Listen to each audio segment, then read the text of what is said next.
morning. Great pleasure to be here. Some of you are probably wondering why I'm here. That's a reasonable question. I'm here at the invitation of Father Jemba, obviously, but I'm here, I think, because for the past 25 years, it's been my privilege to have a glass of water. It's been my privilege to bring the story of Poland to an international audience, first in a book on the revolution of 1989, later, of course, in 2 volumes of biography of John Paul II. So out of that experience, Father Jemba asked me to reflect with you on what seemed to me, as a friendly outsider, a friend of Poland from the United States, what seemed to me to be Poland's assets going forward into the 21st century at a very challenging moment in the history of the West. Let me briefly identify 5 of those assets. The first, it seems to me, is that Poland, for virtually a millennium now, has had a remarkable crossroads experience. You are living at the crossroads of many historical, economic, political, spiritual forces. That's not been without its difficulties, obviously. But being situated where you are, in this borderland between Latin Christianity and Byzantine Christianity, thus means you have been able to draw from both intellectual, cultural, and spiritual riches. That's a great asset. And from that experience, I think, can come lessons for an increasingly multicultural world, in which one of the great problems is, how do we turn the sociological fact of difference? People are different, people have different ideas, people have different convictions. How do we turn the sociological fact of difference into the social accomplishment of genuine engagement? How do we build societies of genuine tolerance? And tolerance, of course, does not mean ignoring difference. Tolerance means engaging difference within a bond of civility and respect based on a recognition of the dignity and value of every human life. So that's the first asset, this crossroads experience, and how it can lead to a genuine engagement with others that builds a society, a civil society of true tolerance. Secondly, it seems to me, as I look back over the modern history of Poland over the past several hundred years, that this unique country has a history of connection to the wider struggle for freedom and human dignity. I remember being so moved the first time I saw that flag from the 18th century on which were inscribed the words in your beautiful language, for our freedom and yours. That sense of connection to the freedom project, if we would call it that, throughout the world, should be an asset today. Why? Because it will help build a barrier against those new forms of isolationism, of withdrawal into self, autarky, if you will, that are threatening the democratic world today. Third, and this has been touched on by my colleagues on this panel earlier, I'll be quite brief here, is the contemporary Polish experience of self-liberation, of auto-liberation. That was a complicated business throughout the 1970s and 1980s. There were many factors in play. There were many forces at work.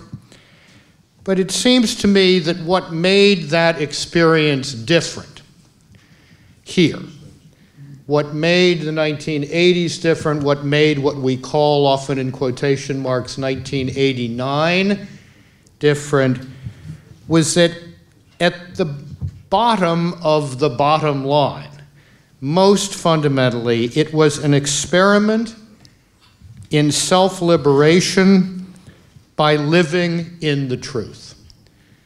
That was Václav Havel's phrase, but it seems to me it was embodied here even before he gave articulation to that idea in the famous essay, The Power of the Powerless.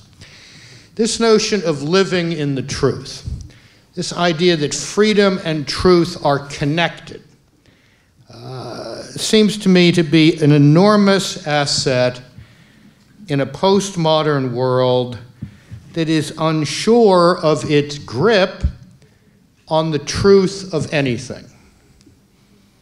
This is a huge problem. We can talk about this a bit more in the second panel, I think, because I think it's one of the roots of the European malaise of the moment. But the disconnect between freedom and truth is dangerous for democracy.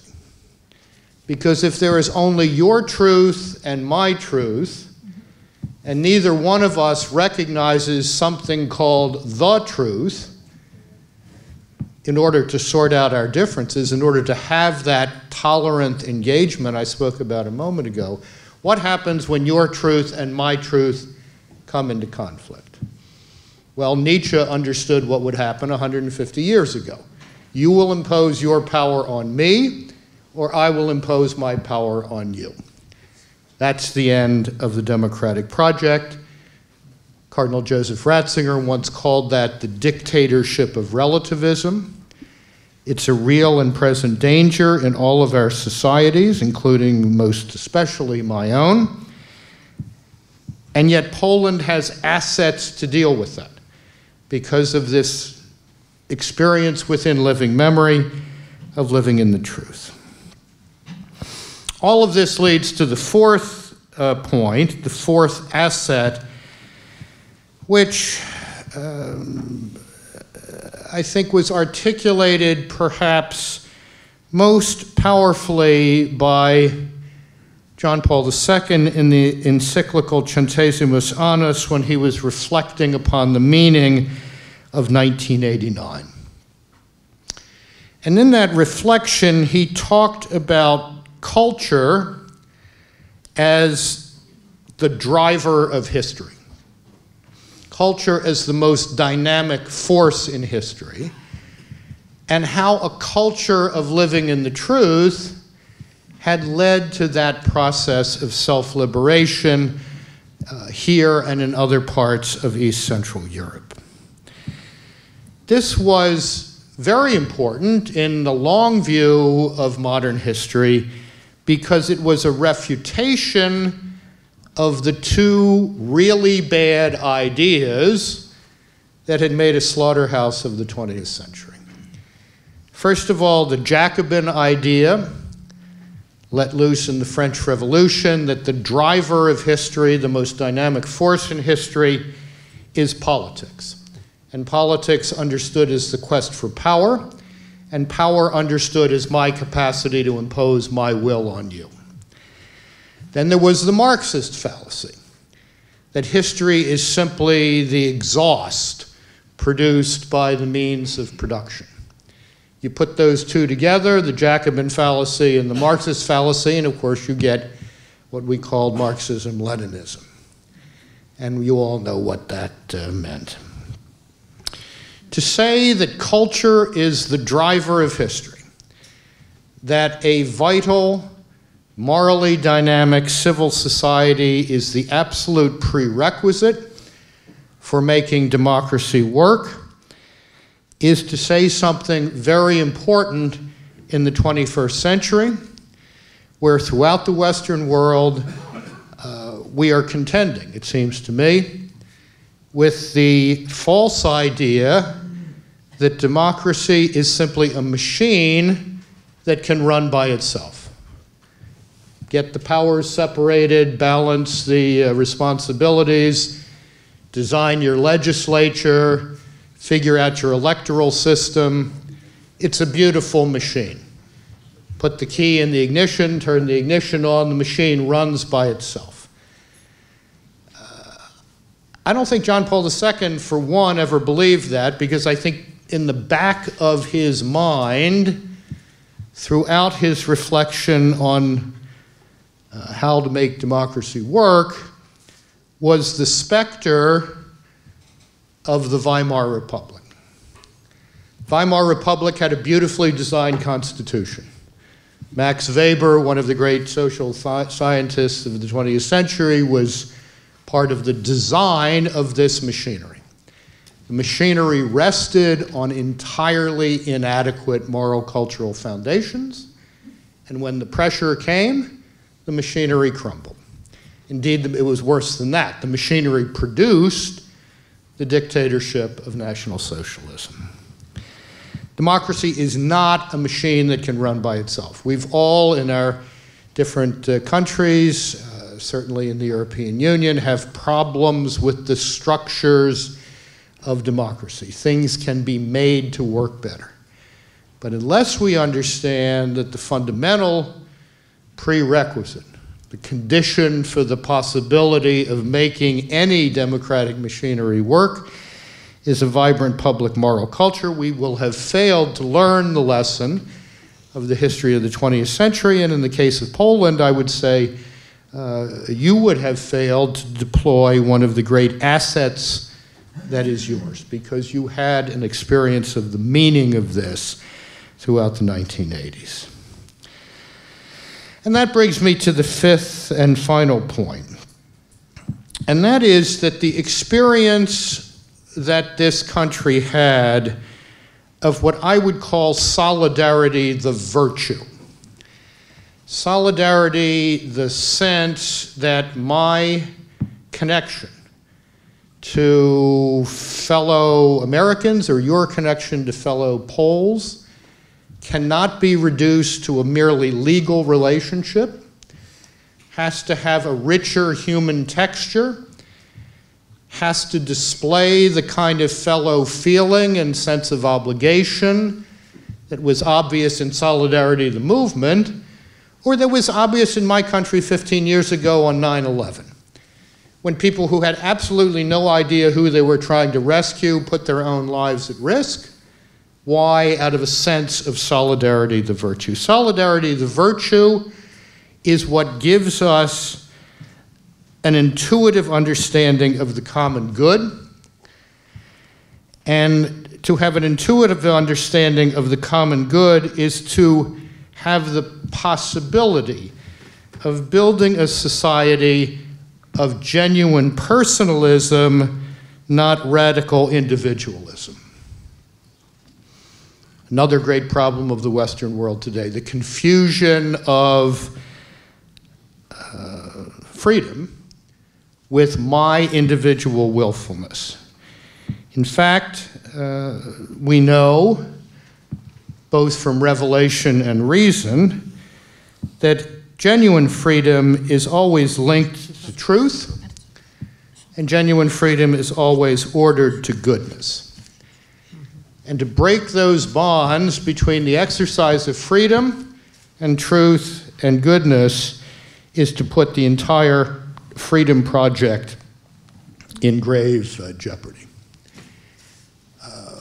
If we are suffering a democracy deficit throughout the Western world, that may be because these Polish assets, have not been deployed as well they might have been, as well as they might have been, in the service of the larger freedom project throughout the world.